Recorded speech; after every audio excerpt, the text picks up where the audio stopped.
programa Família e Sociedade, um programa promovido pela Chancelaria da Universidade Presbiteriana Mackenzie, para você que é interessado nesse assunto, para sua família, para todos que estão aí na sua casa. Nós vamos estar juntos, eu, Fernando, e também a minha esposa, Suênia. Olá, seja bem-vindo a mais um programa Família e Sociedade. E o nosso tema de hoje é sobre nutrição.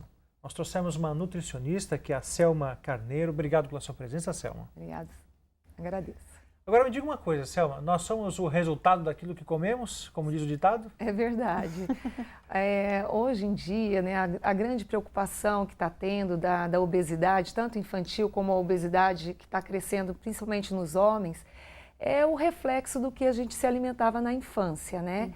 Então, hoje em dia, com o pai e a mãe trabalhando fora, né, que o mercado exige que esteja, né, dois pontos de renda, a criança geralmente ela fica ou com o babá ou numa creche, né? E geralmente não tem essa preocupação na alimentação infantil. Ou seja, a educação alimentar começa nos primeiros dias de vida. Exatamente. Então, como assim a Organização Mundial da Saúde preconiza que o aleitamento materno é até os 6 meses de idade. Então, isso, a criança ela está super bem nutrida nessa fase.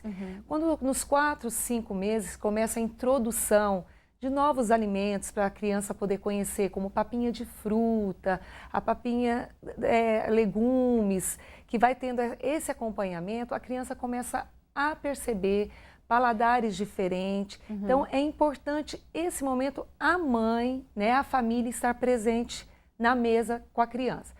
Por mais que a criança ela esteja assim, com 6, 7 meses, sentadinha na cadeira, é importante ela ter esse convívio na mesa de refeição, que ali já começa... Já é uma educação. Já é uma educação. E os pais têm que tentar colocar na mesa os alimentos que é o básico para todos nós, né? Que é o arroz, o feijão, a carne, os legumes e verduras. Então, se a mãe não come feijão e não manda fazer em casa, obviamente que essa criança vai crescer sem conhecer essa leguminosa, que é o feijão. Então, muitas vezes, a criança, ela é o resultado do que a família, né, os pais deixam de consumir na frente da criança. Né? Em relação à administração dos alimentos, por exemplo, a criança que está começando a aprender a se alimentar, a papinha foi introduzida. Essa papinha, por exemplo, ela pode ser feita com vários legumes juntos ou é importante que a criança experimente cada legume separadamente para que ela saiba o sabor que tem, aprenda a se acostumar com aquele alimento? Isso interfere em tudo, tanto na cor, como no sabor e como a parte de alergia. A criança pode vir desenvolver alergia de algum alimento que é importante nos primeiros meses dessa introdução da alimentação, ela observar, né, vamos supor a acerola, ela é um pouco alergênica, né? Então, se uma criança tiver alergia à acerola, você vai saber que veio dela. Se você misturou acerola com mamão, então vai ser um pouco mais... Então, por isso que é importante você começar a misturar aos poucos. Vamos supor que hoje você fez uma papinha de cenoura com batata, né? Sem problemas. Aí daqui no mês que vem você já pode acrescentar sempre mais um legumes. Sempre colocar sempre um tubérculo, sempre um amido. Um macarrão, uma batata, um arroz com 2 tipos de legumes. Aí você vai acrescentando cada mês que passa, você vai acrescentando para ela poder conhecer todos os alimentos, né, todo o sabor, né, a cor. E aquela história de que para que uma criança, para que a gente saiba se a pessoa, se a criança gosta realmente de um alimento, ela precisa experimentar 10, 11 vezes, é verdade isso? Olha, dependendo da criança, a primeira vez é a mesma coisa que você tem aquele ditadinho que quando você nunca comeu melado, quando come lambuza, vai ter pessoas que não comem, não gostam de melado e não vai realmente comer. Mas você vai tentar a primeira, a segunda, eu acho que até a terceira vez, né? Aí você dá um tempo, você introduz outros alimentos e lá na frente você volta com aquele alimento. No decorrer do crescimento dela, mais ou menos até 1 ano, aí você vai observar se realmente ela teve uma boa aceitação. Porque assim, tem crianças que você escuta dentro do consultório que ama fígado de boi, né? Mas tem criança que não suporta comer uma batatinha amassada. Então, são paladares que cada criança vai também... Esse negócio de criança gostar de fígado de boi não é lenda, não? Não, tem crianças que comem, entendeu? E assim, eu particularmente, quando eu era pequena, eu não gostava. Hoje em dia, eu gosto muito. Então, para você ver como o seu paladar vai mudando. É verdade. Agora, uma coisa que eu percebo, né, pelo menos lá em casa, nossas 3 filhas foram assim, né, comiam até 1 ano, 2 anos, um monte de papinha, com um monte de legume, com tudo, né? Mas depois, de repente, do nada, quando descobre a carne, parece que todo o passado de papinha foi pro saco, né? Foi para água abaixo, né? Não adianta mais nada, só quer saber de carne. Porque, numa certa forma, se a gente for olhar para o lado psicológico, a criança começa a ter um pouquinho mais de liberdade. É verdade. E ela começa já sem querer ter as suas escolhas. Você vê muito isso quando a criança começa a ir para a escola. Ela começa, o lanchinho que ela tinha em casa, ela já não quer mais levar aquele lanchinho de casa, ela vê que as amiguinhas já estão comprando lanche na escola, né? Então ela começa a ter um pouquinho mais de percepção que ela pode exigir. Então também vai muito da psicologia do pai e da mãe saber conduzir a criança, né, a comer o que é correto, né? E não assim obrigar, e não fazer aquele assim, ó, se você não comer, você não vai ter isso. Então, essa lei da compensação, né? Não é certo. E como é que a gente faz, então, para que uma criança que não quer comer legumes e verduras de jeito nenhum, está ali à mesa, está sendo oferecido, os pais estão se alimentando, dando até o exemplo, né, de que aquilo é importante, mas ela se recusa. E a gente sabe que ali tem vitaminas importantes, aquilo é fundamental para a saúde dela. Como que os pais podem lidar com uma situação assim? O que a gente nota é que quando a criança ela não gosta do que está colocado na mesa e os pais, às vezes, com cansaço do dia a dia, tal, eles vão deixando passar. Mas se você tentar fazer a criatividade na alimentação, vamos supor, ela não gosta de cenoura, mas um arroz com cenoura. Ela não come beterraba de jeito nenhum, mas cozinhar a beterraba dentro do feijão. Então, você vai modificando, né? Um suco com... ela gosta de suco de laranja. Vou colocar um pouquinho de espinafre para bater. Não gostou do paladar? Então, vamos bater o espinafre junto com o feijão também. É a criatividade que vai. Quando realmente você já tentou de tudo, né? Você deixa a criança um pouco livre para ver até onde ela vai com essa, né, como que a gente pode usar? Essa liberdade. Aí você tem que procurar realmente um profissional da área para poder conduzir vocês de uma maneira mais correta. Quem sabe até construir um cardápio em conjunto. Um cardápio, né? Uma entendeu? entrevista com a criança. Ou então você levar a criança, se ela já tem uma idade mais ou menos de 6 anos, levar a criança para preparar também a própria refeiçãozinha dela. Como? Dá assim um trabalhinho. Minha filha, vamos fazer essa salada de fruta? Você descasca isso aqui, vamos cortar de que forma? E hoje em dia tem vários tipos de bichinhos que você pode fazer a carninha, fazer um tipo de um hambúrguer e colocar naquelas forminhas e assar, entendeu? Você sabe que aqui no Mackenzie a gente tem, no colégio, né, junto com uma parceria, né, com a Faculdade de Nutrição, um projeto chamado Mini Chef, em que as crianças são levadas para o laboratório, para a cozinha da faculdade, e elas mesmas fazem a refeição preparam a refeição com saladas. Levam receitas para casa, né? Isso é importante porque para elas terem a noção de como é importante cada tipo de alimento na nossa vida, no nosso dia a dia, né? Aí, ó, a nossa filha do meio, acho que é a Isabel, ela preparou tudo, né? E na hora de comer era uma salada. Filha, você não vai comer? Perguntaram para ela. Ela disse, não, vou levar para meu pai. Olha, tá vendo? Que gracinha. Né? Mas gracinha também tem que estimular. Ela não queria era comer a comida. Pois mas tem que estimular, né? Você chegar assim, então vamos comer junto com o papai? Pois é isso verdade. Aí é uma boa ideia. Bom, mas a questão da nutrição, o problema de nutrição não é só um problema das crianças, também é dos adultos. A gente vai falar sobre isso, e inclusive sobre reeducação alimentar, no nosso próximo bloco. Não saia daí, voltamos já com o programa Família e Sociedade.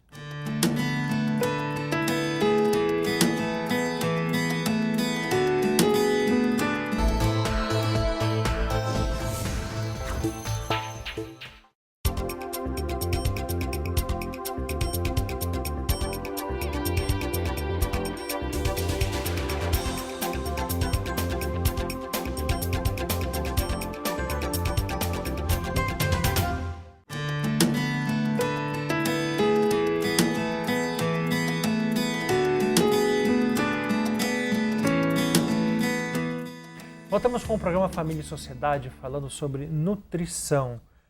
Selma, como que pode um país como o nosso, em que tanta gente é desnutrida, a cada pesquisa que é feita, constatar-se alguma coisa que parece ser um paradoxo disso, né? Obesos, cada vez mais uma parte da população é enquadrada dentro de obesos. Como que pode um contrassenso? Não é um contrassenso isso? É que hoje em dia a gente fala que é uma obesidade não calórica. Tipo assim, essa obesidade, ela vem de muito consumo de amido, carboidrato. A falta de uma proteína, de um legumes e de umas verduras.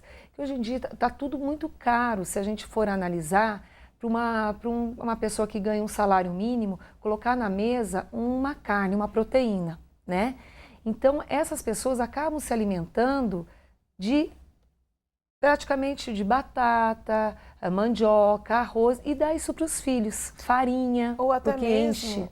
eu vejo assim, pessoas substituindo, por exemplo, a carne pela salsicha. Exatamente. Pelo nugget, né? Um dos grandes vilões é o fast food, né? Fritura e lanches, essas coisas. Isso que tem aumentado a obesidade infantil. Por quê? A criança, o jovem, o adolescente, eles estão numa fase de independência, então eles marcam com os amigos no shopping, e o que acabam comendo? Um lanche, um sanduíche, onde tem o hambúrguer, tem o queijo, onde tem muitas gorduras, né, nesse alimento. Não tem preocupação em tomar um suco, em comer uma salada. Tanto é que você vê alguns fast food hoje se preocupando em introduzir salada na sua linha, né? Os sucos. Antes a gente não via isso. Verdade. Agora tem o fato também de que, por exemplo, aqui em São Paulo, né, 44 horas jornada de trabalho semanal. Para que as pessoas não trabalhem no sábado, então se opta por somente 1 hora de almoço durante a semana. Então, em 1 hora de almoço, o que você é capaz de fazer? Você é capaz de fazer correndo, ir lá na esquina, na lanchonete, comer um lanche e voltar para você cumprir o resto da sua carga de trabalho. Essa falta de preocupação com o almoço, né? Porque eu me lembro quando eu era criança, o meu pai voltava para casa para almoçar e ainda tinha tempo de dormir. Tirava umas 15, 20 minutos, enquanto assistia o jornal na televisão, dava uma descansadinha no sofá. Hoje em dia isso é impossível, né? Essa mudança na sociedade não tem causado também uma das fontes de problemas de alimentação? Não só tem causado esse problema de doenças, né, como a hipertensão, a diabetes, o problema cardiovascular. As empresas, elas, infelizmente, hoje, elas não visam o funcionário. Elas visam a parte financeira. Só que lá na frente... o mundo capitalista. Exatamente, o mundo capitalista que a gente vive. E lá na frente, as pessoas, o próprio dono da empresa vai ter um problema. Porque ele não cuida bem do funcionário dele e não vai ter um rendimento bom nessa empresa. Né? É a consequência que ele vai estar... Se ele investisse, pelo menos, numa refeição dentro da empresa, onde ele pudesse fornecer para esse trabalhador, né, uma alimentação saudável. Um sanduíche que fosse, né, que a gente não acha que é correto, mas uma vez ou outra, um sanduíche natural, uma salada, um grelhado, com certeza o funcionário evitaria de sair da empresa, não causaria problemas, né? Até em relação ao seu rendimento, tempo de trabalho, né? Ele ficaria dentro da empresa, descansaria, entendeu? Se você for ver para um outro lado, tem outras empresas, grandes empresas hoje, que já tem própria academia dentro dela, já tem um cuidado com a alimentação, oferecendo esse tipo de alimentação mais saudável. Quando a gente fala assim de alimentação mais saudável, todo mundo pensa, o que é uma alimentação saudável? É uma alimentação onde você consegue colocar no seu prato alimentos que vão te agregar nutrientes para o seu organismo, que é um prato do brasileiro que eu falo. Você pega o seu prato, você põe o arroz, o feijão e a carne, verduras e legumes. Então eu sempre falo de 2 a 3 crus, de 1 a 2 cozidos. Crus, alface, rúcula, agrião, tomate, cru. O cozido, chuchu, abobrinha. Então você tem uma gama de legumes que você pode colocar. E tem coisas que, se a gente for pela safra, sai mais barato. Verdade. Né? O arroz, eu não quero comer o arroz, mas eu vou comer uma batata, uma mandioca, um substituto. Eu não quero feijão, mas tem uma lentilha, um grão de bico, uma soja. Carne, um ovo cozido, um frango. E fugir da fritura. E fugir da fritura. Ou seja, o importante também é a variedade. É a variedade, né? E Você o colorido preocupar. do seu prato. Quanto mais colorido, mais saudável Mais fica. vitamina. Agora, há uma desculpa, que eu acho que é desculpa, né, que muita gente usa, que é, eu não ganho o suficiente para poder me alimentar bem. Mas isso, como você falou, é uma desculpa, né? Porque aproveitando frutas e legumes da estação, você consegue, com pouco recurso, construir um prato colorido, como você falou, né? E hoje tem empresas, se você for ver, tem empresas que ensinam o reaproveitamento do alimento. A dona de casa, ela também tem que ter um jogo de cintura para poder ver se ela vai numa feira, ou se ela vai num mercado, ou ela vai numa horta comunitária. Tem os talos, ela pode usar para fazer ali um picadinho. Eu me lembro quando criança comer folha de beterraba. Exatamente, isso também tem dentro do nutriente, porque às vezes você vai lá, você lava, você descasca, você já perdeu uma boa parte das vitaminas e sais minerais desse produto, entendeu? Então, se as pessoas pudessem, assim, tentar, mas é difícil, eu moro longe, mas de repente dentro da sua comunidade, entendeu? Fazer uma horta, ali só as pessoas saem ganhando, Com entendeu? certeza. Sempre vai ter ali a verdura, o legumes fresquinho da hora, né? E dentro dessa possibilidade, né, que dicas você dá, além dessa de uma horta em casa, né? Alguma outra coisa que as pessoas poderiam fazer para evitar o gasto excessivo com a alimentação? Por exemplo, como eu já havia falado, você observar os alimentos da safra, né? Que safra que nós estamos? Está chovendo muito, obviamente que as folhas elas vão estar mais caras. Né? Mas tem outros legumes que são mais resistentes, né? ao tempo, temperatura, né? Então, ela observar isso. Se hoje ela fez uma cenoura, né? Amanhã ela pode fazer uma beterraba. E sobrou, vou juntar, vou congelar e vou fazer uma sopa no terceiro dia.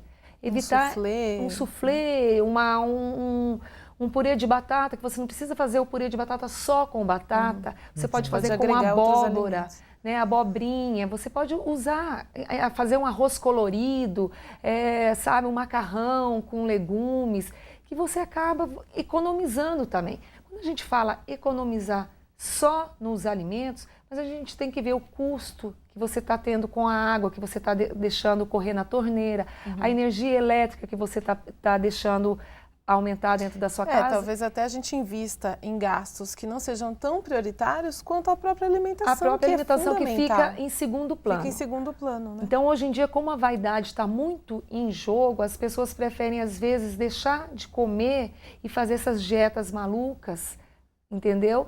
Para poder justamente falar assim, eu não tenho tempo de comer. Esse tempo, será que realmente não tem? Essa é uma boa questão. Outra coisa, e os enlatados, hein, Selma? Até mesmo legumes hoje em dia nós temos enlatados, eles valem a pena? É uma opção? É uma opção para, tipo assim, uma vez... Isso ou nada, né? Uma vez ou outra. Porque assim, eu tenho uma linha muito assim tradicional que eu preconizo muito a alimentação natural, né? Ela, sabe, vindo ali da horta, de colher. Agora, vamos supor que você está viajando, você está num lugar onde você não tem essa opção.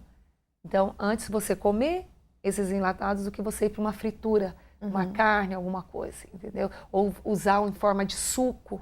Porque tem ali conservantes, tem outras substâncias que acabam tirando aquele valor daquela Exatamente, e lá na frente vai te dar problemas maiores. É a lei do mal menor, né? Se tiver que optar isso ou nada, opte-se por isso. Né? Isso, mas não sempre. Então, assim, vamos supor, num mês, uma vez e olhe lá. Tá certo. Bom, eu acredito que a questão da alimentação tem muito a ver também com as nossas disposições de coração, né? Acho que o nosso relacionamento com Deus também pode influenciar essa área, né, Selma? Certeza. Então é sobre isso que a gente vai procurar falar no nosso próximo bloco. Não saia daí, voltamos já com o programa Família e Sociedade.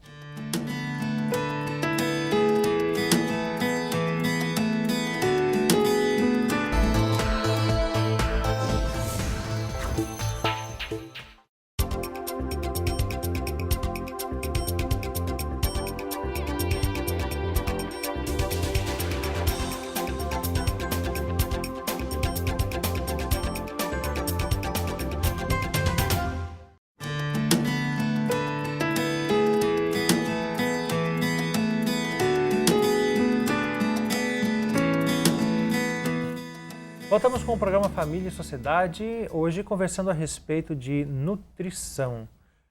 Selma, você além de ser nutricionista também é cristã. De que maneira que pode existir essa relação entre a fé e a nossa alimentação, a nossa nutrição? Se você for observar no Velho Testamento, o maná que vinha do céu era justamente para aquele dia, não se guardava. Então comia o que era necessário e no outro dia o Senhor mandava novamente. Né? Então, se você for analisar, hoje as pessoas estão comendo muito, né? Eu não sei se é por falta assim de uma fé, trabalhar o coração, a paciência, Confiança, né? A confiança. Hoje em dia a ansiedade está muito à beira da nossa porta, né? Então assim, eu acho assim que você trabalhar essa questão da alimentação, comer o que é necessário. Aliás, a oração de Jesus no Pai Nosso também é no pão nosso de cada dia. Então você não precisa comer tudo hoje. Vamos supor, né? Você vai no mercado, você compra lá para sua casa uma bandejinha de iogurte, uma fruta. Aí você põe na mesa o iogurte, você põe a fruta, você põe o pão, você põe o queijo. Se você pode dividir isso ao longo da semana. Né? Então nós temos esse hábito de querer colocar tudo na mesa. Verdade. Né? Então se a gente pudesse falar assim, não, hoje de manhã eu vou tomar o iogurte, à tarde eu vou comer meu pão, comer o queijo. Né? Não precisa comer tudo de uma vez só. Impor limites, né? Limites, e eu acho assim, sabe? Eu, como cristã, a gente tem que pedir muito para Deus a sabedoria de saber chegar no momento e falar assim, não, é gula ou é fome? E é isso que você também tem que perguntar para os seus filhos. Você está com muita fome ou você está querendo comer porque está muito gostoso? Ou às vezes até ansiedade, né, que leva a comer demais. Você começa a observar nos seus filhos se a ansiedade está instalada às vezes, nesse momento. O alimento, a bolacha, o pãozinho, está tão fácil. Você vê ele abrindo a geladeira ou abrindo, né, o armário e pegando, e beliscando, né? O tempo inteiro, né? Então, assim, eu acho assim que a gente tem que ter assim essa visão, assim, de poder comer dentro do limite, comer pautado, mastigar muito bem o alimento, porque é onde você vai saciar. Porque se você engole a comida, obviamente o cérebro não vai processar. Com certeza. Entendeu? Então ele vai ver o que vai tá... demorar para mandar a informação de que você já está É como satisfeito. Você comer e assistir televisão ao mesmo tempo. O cérebro vai processar a imagem, não o que você está comendo ali no prato. Então essa questão assim, a gente tem que pedir muito assim, eu peço para mim mesmo, muita sabedoria, porque além de eu ser nutricionista, né, você vai às vezes convidado para uma festa, algumas coisas, tem coisas gostosas, que de repente você vê ali que você comeu um, comeu dois, não, tá bom, vou parar por aqui. Né? Então é assim, esse trabalho que a gente tem que fazer de paciência mesmo e oração. Agora, falando da relação com a família, né, da alimentação com a família, eu me lembro de as concepções, eu não vou nem dizer dos meus pais, talvez dos meus avós, de que, por exemplo, na hora da refeição não se falava. Exato. Não se pode falar porque estamos comendo, né? Depois, mais para frente, a gente vê, não sei se até por causa das nossas influências, das nossas colonizações aqui, tão diferentes como a italiana, né? Gente que fala, que se expressa. A hora da comida é uma hora de uma festa, né? Todo mundo falando ao mesmo tempo, conversando, colocando o papo em ordem. Do ponto de vista da nutrição, o que é melhor? É uma refeição em silêncio ou uma refeição nesse estilo de festa, como muitos gostam de fazer? Eu também vim dessa tradição que a hora da refeição é a hora sagrada. É onde você vai se alimentar, o seu corpo, né? E ali você está comendo. Mas também a gente, hoje em dia, o único momento para a família estar reunida é o momento da refeição. É o momento da refeição. Então, na parte nutricional, no falar, você começa a fazer a aerofagia, que é você falar e comer ao mesmo tempo que você acaba engolindo o ar, né? Então, onde começa a ter os gases e você ficar saciado e não se alimentar direito. Então, nessa parte nutricional, por um lado, não é bom, né? Então, você tem que mastigar muito bem o alimento, você tem que ter a pausa no talher, no prato, para poder, né, não ter essa frequência, Só mas vai e comeu volta, né? e descansa o talher. É assim que a gente ensina para a criança quando ela começa a se alimentar. Então, essa parte, né, eu prefiro então que a família esteja reunida, a família esteja em comunhão, entendeu? E conversar coisas agradáveis, onde vão agregar valores no seu dia a dia para os seus filhos. Né? Então, se esse Ser um momento... momento de paz, né? De tranquilidade. Exatamente. Se esse momento é o único momento que você tem para estar com o seu filho, então para você perguntar como que foi o dia dele, como que foi o estudo dele, como foi o trabalho Olhar dele. nos olhos, olhar muitas nos vezes. olhos para ver o que está acontecendo com o seu filho. Então, a gente abre mão e deixa a conversa na mesa ocorrer do mais agradável possível. Sem muitas, né? Sem muitas festas. assim, festas, mas assim, tentar fazer... Unir útil ao agradável, né? Exatamente. O equilíbrio, né? Aquele equilíbrio, onde a criança vê que ela está inserida na família. Né? Isso é muito importante. Né? A alimentação está ali, que ela vai sempre lembrar, na casa Daqueles dos meus momentos. pais, eu sempre tinha verduras, legumes, tinha uma fruta, sempre a minha alimentação era assim.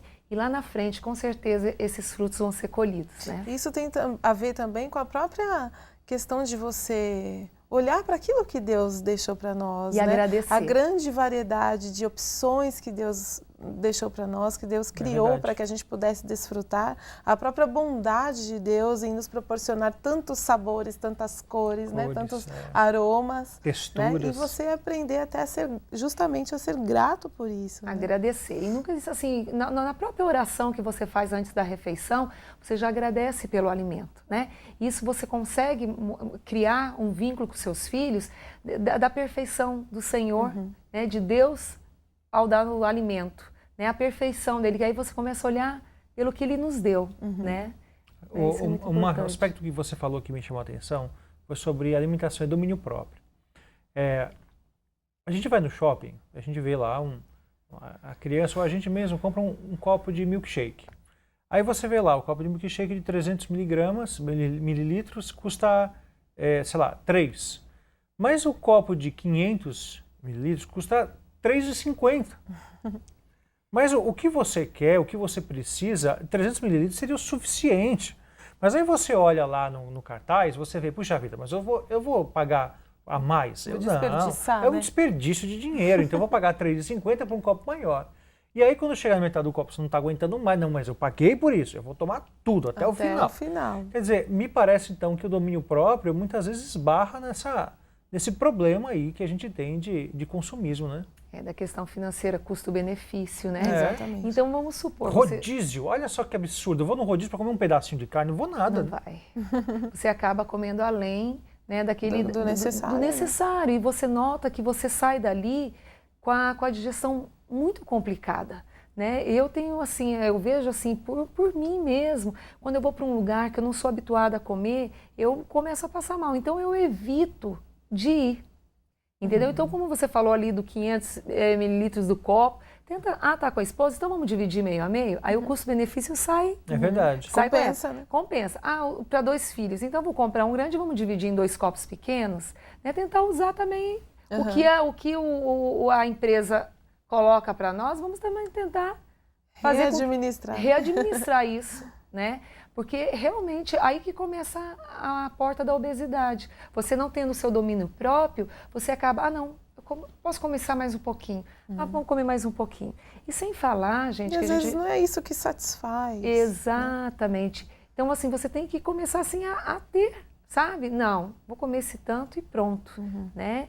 E o grande também, assim, que eu falo, assim, a gente tem que, junto com essa alimentação saudável, a gente tem que se preocupar também com o nosso corpo, né? É verdade. Então, hoje em dia, você está muito escrava do corpo, e você acaba, né, ou a pessoa já está com sobrepeso e larga de mão, ou ela está cada vez mais querendo emagrecer e acaba, né, não tendo esse domínio próprio também, né?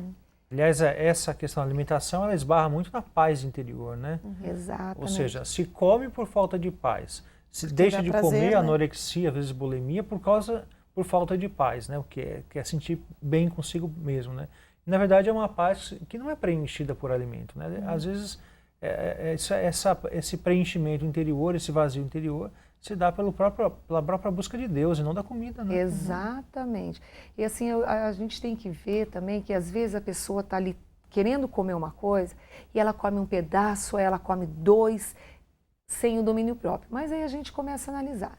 Aí geralmente eu falo para o paciente assim, quando você está para uma festa, você quer comer um pedaço de bolo, comer um docinho, você tenta colocar na boca e sente todo o alimento passando por todas as papilas degustativas. Exatamente. E você vai processando aquilo.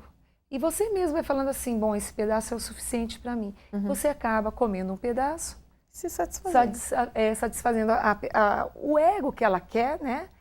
E tendo assim, não se entrando de vez nos doces, nas gorduras, né? Então, assim, saborear, ter aquela consciência, né? Isso realmente esse assunto é muito importante. Bom, nosso assunto aqui está muito bom, né? Aliás, me deu até fome falar sobre isso.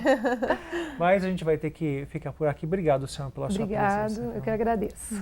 Nós vamos então terminando mais um programa Família e Sociedade. Obrigado pela sua audiência. Nos vemos no nosso próximo programa. Obrigado. Obrigada pela sua audiência. Não perca o próximo Família e Sociedade.